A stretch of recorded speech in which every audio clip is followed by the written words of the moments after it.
So tonight, to open the show, we did write each other's eulogies. So you are all going to be part of our fictional funerals. What better way to embody a live experience? So what we did was Ray and Brad worked together to write my eulogy. And just to get us in the mood, Craig, can we go to the next slide? Yeah. Fantastic. I gotta be honest, I did the Photoshop work for this, and this one image I really kind of enjoyed.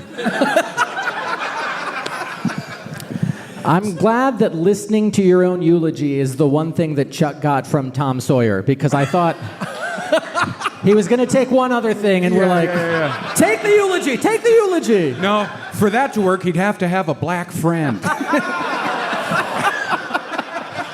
No, I can use it on anybody. Good, put it So how are you start? Brad, you're going to read my eulogy? I have your eulogy queued up, ready to go. Hold on, we got to make sure the mood, everyone be so sad that I died. Thank you. Wait till you find out what they found. Yep. A special thank you to the Somber Brothers Mortuary for acquiring a casket in such a unique shape.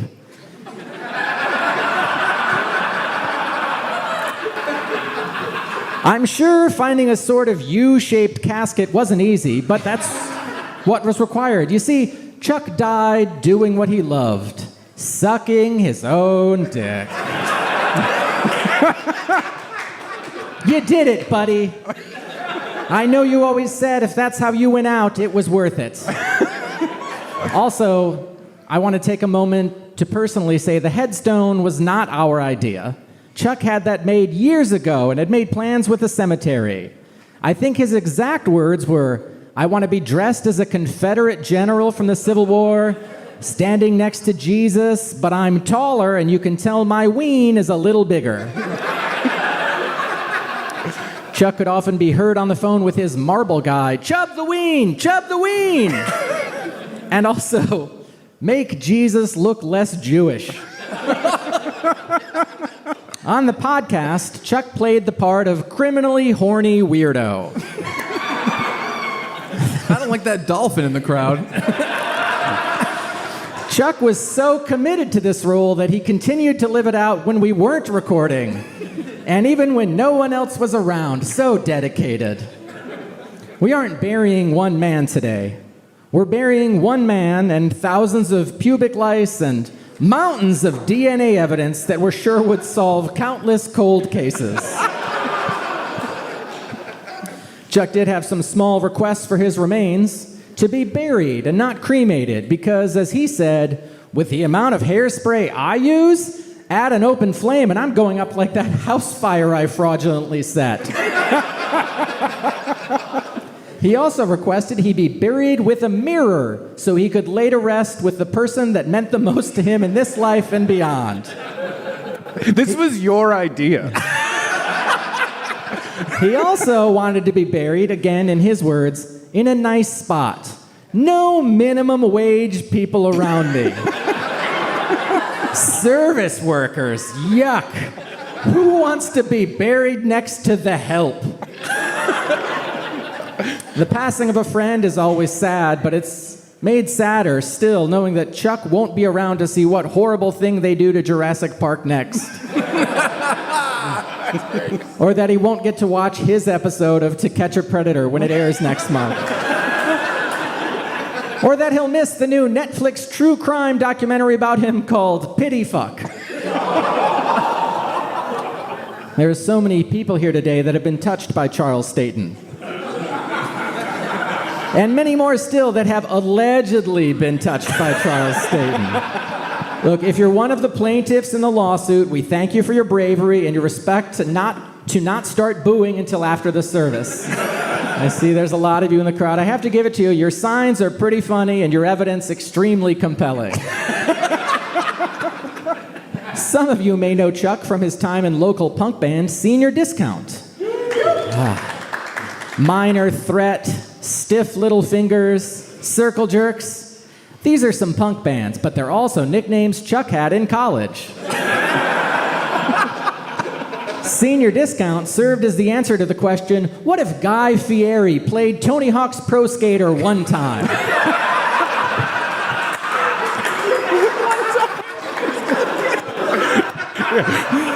One level. It's not all sad, though. There are some positive things that have come with Chuck's passing. There are far fewer Amber Alerts now. Cashiers, waitresses, and service workers all over the East Coast and beyond can sleep a little easier. And the fans of Tuesdays with Stories finally got what they've always wanted. Episodes with no Chuck. Some of Chuck's final wishes must have been written a while back because they're a little out of date. Please donate in his name to the Obama is Kenyan Truther Fund. The end of his will just says, I hope I didn't die before Mary Kate and Ashley turn 18. Okay, 15 and a half. There's also a line that just said, I didn't kill JonBenet Ramsey, but it was crossed out. But he also wrote wink wink after it. He did want to say to you all, I know I'm gone, but don't be sad. I'm sure I'm in heaven with all the great men, like Bill Cosby, Jared Fogle, Kevin Spacey, and the coolest guy I know personally, Jeffrey Epstein. I probably died in a plane crash because I'm on old Jeff A's jet so much. Well, I don't know if that's heaven, but I'm sure wherever they end up, Chuck will be there too. Ordinarily, we'd give a 21-gun salute at the end of a service like this, but Chuck arranged something for himself, a 17-gun salute, but he assured us the guns sound totally mature and no one would know it was only 17. He said, at a stretch, get an AR-15 with an old soul. We close with a reading from Chuck's favorite piece of poetry from his favorite poet. He would often recite parts of it and weep openly. He said he modeled most of his life, personality, and look on the author. Well, the years start coming and they don't stop coming. Fed to the rules and I hit the ground running. Didn't make sense not to live for fun. Your brain gets smart, but your head gets dumb. Chuck Staton.